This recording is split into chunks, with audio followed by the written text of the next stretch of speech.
Delay کس معاملے کو کرنا ہے، ہم اس معاملے کا نام لیے بغیر آپ کو پتہ ہے مجھے بھی پتہ ہے، اگر کوئی فیصلہ نیا کرنا ہے تو کیا میاں صاحب کے مری کے فیصلے تبدیل ہونے لگے ہیں؟ میرا خیال یہ ہے کہ بس وہ جتنا مطلب مری کے فیصلے، پتہ نہیں ویسے وہ فیصلے ہے کہ ابھی تک باہر تو نہیں آئے، آپ نے تو دیکھ لی ہے اس کو بائنوکولرز تاکہ ہمارے تک تو ابھی وہ پہنچے نہیں ہیں، لیکن میں یہ سمجھتا ہوں کہ میاں صاحب نے جو بھی فیصلے کیے ہیں شاید وہ ان فیصلوں کو ٹائم ٹریٹمنٹ دینا چاہتے ہیں، اور یہ ماضی میں بھی ان کی ایک روایت رہی ہے کہ وہ ہر فیصلے کو آخری حد پہ جا کے کرتے ہیں تاکہ اس کے اندر فیصلے کے لیے کوئی فیصلے کے بارے میں کوئی پریشر آنے کا امکان نہ رہے.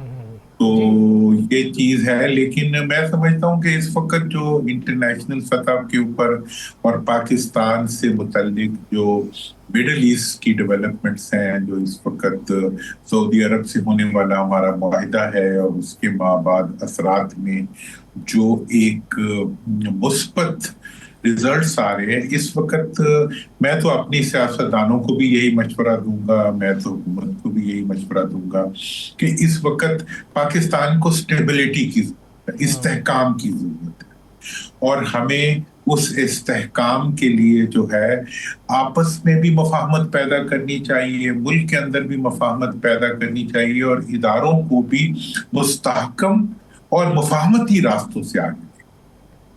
جی ثاقب صاحب.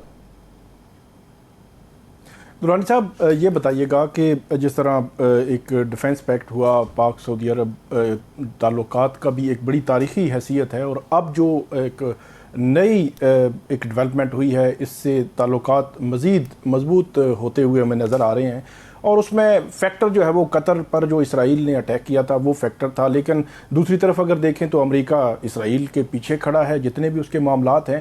تو کیا یہ جو پاکستان کی مشرق وسطیٰ میں یا خاص طور پر جو عرب ممالک ہیں ان کے ساتھ جو قربت ہے، اس کو اسرائیل تھوڑے سے مختلف انداز میں دیکھتا ہے، اور وہ دیکھتا ہے تو امریکہ کی جو امریکہ بادر جو اس کے پیچھے ہے اس پر بھی اثر ہوتا ہے، تو اس پر پاک امریکہ تعلقات پر بھی کچھ اس کے اثرات ہو سکتے ہیں؟ آپ کو لگتا ہے یہ جو نئی ڈیولپمنٹ ہوئی ہے؟ دیکھیں، اب اس پہ میں بڑی آپ کو ایک بنیادی سی بات کرنا چاہ رہا ہوں. دیکھیں، اسرائیل جو ہے وہ اس شرارتی بچے کی طرح ہوتا ہے جو اپنے ہی باپ کی داڑھی میں ہاتھ ڈال دیتا ہے، اس کے کپڑوں کو کھینچتا ہے اور اس طرح کرتا ہے. تو جو پاکستان کا یہ ایگریمنٹ ہوا ہے اور پاکستان کا مڈل ایسٹ میں یہ انٹری جو ہوئی ہے، اس انٹری میں میں نہیں سمجھتا کہ کوئی بھی بڑی طاقت پاکستان کے خلاف ہے. مجھے اس میں امریکہ کی مخالفت بھی نظر نہیں آ رہی، مجھے اس میں چین کی مخالفت آ رہی، اور مجھے اس میں مڈل ایسٹ کی مخالفت نہیں. اس میں اگر کوئی دو قوتیں جو اس معاہدے کے نتیجے میں پریشان ہیں، خوف زدہ ہیں، یا کسی چیز کو سمجھنے سے قاصر ہیں، وہ اسرائیل اور انڈیا ہے. میں سمجھتا ہوں کہ یہ معاہدہ حقیقت میں ان دونوں طاقتوں کو ان کی جگہ پہ واپس لانے کی ایک بین الاقوامی ایفرٹ بھی ہو سکتی، اور اس سارے کے نتیجے میں، اور یہ اللہ تعالیٰ نے یہ حیثیت اور یہ مقام پاکستان کو دیا ہے تو پاکستان کے عوام اور ان کے جذبوں اور پاکستان کی افواج کی وجہ سے دیا ہے. اب اس سارے سین کے اندر میرا یہ بھی ماننا ہے کہ اس وقت یہ وقت ہے کہ ہماری حکومت کو بعض مضبوط اقدامات اٹھانے چاہیے. اس وقت میں بڑا اس چیز کو محسوس اور سمجھ کے بات کر رہا ہوں کہ اس وقت تک کوئی انڈیکیشن نہیں ہے کہ امریکہ نے اس جو یہ فیصلہ ہے اس کو کہیں ریئیکٹ کیا یا کوئی ریئیکشن نظر آ رہا ہو. اسرائیل پریشان ہے، انڈیا پریشان ہے، لہذا اس وقت مڈل ایسٹ کو یہ چاہیے کہ نہیں. صاحب، یہ بگرام ایئر بیس کا جو مطالبہ ہے، آپ کو نہیں لگتا کہ یہ اس پیکٹ کے ساتھ لنک ہوتا ہے؟ دیکھیں، بگرام ایئرپورٹ کا جہاں تک فیصلہ ہے، بگرام ایئرپورٹ کے لیے ہم تو ان کی حمایت نہیں کر سکتے. میرے سے پوچھیں گے تو میں کہوں گا بڑا ناجائز مطالبہ ہے امریکہ کا، اور ہم نے بے شمار ایسے جب بھی اسرائیل کو تسلیم کرنے کی بات ہوتی ہے ہم نے ہمیشہ اس کو غلط کہا ہے. اسی طرح کسی بھی ملک کی سالمیت کو کویسچن پہ لانے کا جب بھی کوئی بات ہوگی اس پہ میرا موقف تو اصولی ہوگا، اور پاکستان کا بھی ہمیشہ اصولی موقف ہوتا ہے.